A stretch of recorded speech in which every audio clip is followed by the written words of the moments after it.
Qu'est-ce que vous pourriez faire, Fondation Roi Baudouin, pour soutenir le secteur?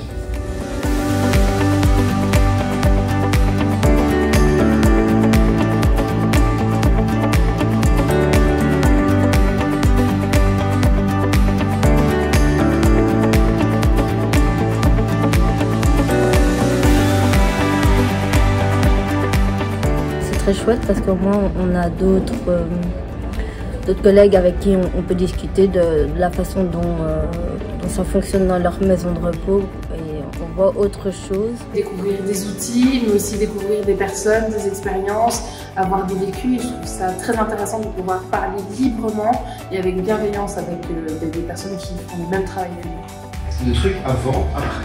Donc on rentre en relation avec la personne, on évalue très vite, hein. Donc vous voyez ces 3 semaines, c'est tout simple. Vous avez sûrement beaucoup de structures, d'associations, de services, vous avez plein de choses autour de vous, il ne faut pas hésiter à les stimuler en leur proposant de venir dans la résidence, de créer des collaborations, etc. Parce que c'est très important. Je suis venu présenter un projet un petit peu atypique qu'on fait chez nous à la maison de repos pour pouvoir promouvoir en fait les relations sociales entre les résidents, entre les membres du personnel dans notre maison de repos. J'ai eu un atelier où ça m'a vraiment donné du redynamisme, donc je me suis dit allez c'est chouette, il y a des choses qui se sont mises en place, même si on part de peu, on peut quand même créer quelque chose et fonder des choses en travaillant en collaboration. C'est très enrichissant les conversations qu'on a avec chacun.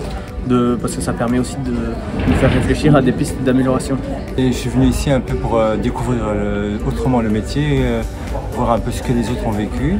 Et ça me permet de mieux comprendre la réalité du métier en lui-même. C'est vraiment, je trouve, un travail de collaboration et d'échange qui est très riche et qui nous permet de voir d'une autre manière certaines choses qu'on a dans le quotidien.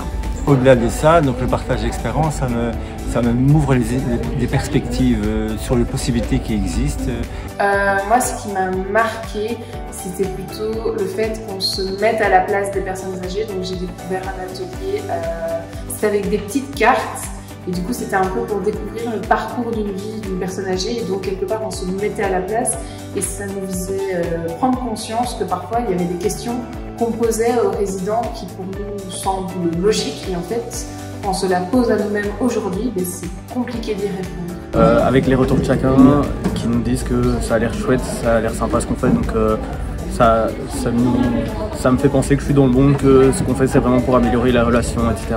Ça donne une meilleure compréhension des résultats qu'on peut obtenir et ça rassure d'abord, hein, c'est une première chose, et c'est encourageant d'aller dans ce sens-là. Un grand merci à vous d'avoir joué le jeu de notre journée. Vous savez que ça vaut la peine de revenir au suivant, ou en tout cas de dire à des collègues, allez-y, c'est chouette. Enfin, si c'est ce que vous pensez, je ne vais pas dire ce que vous dites, mais si c'est ce que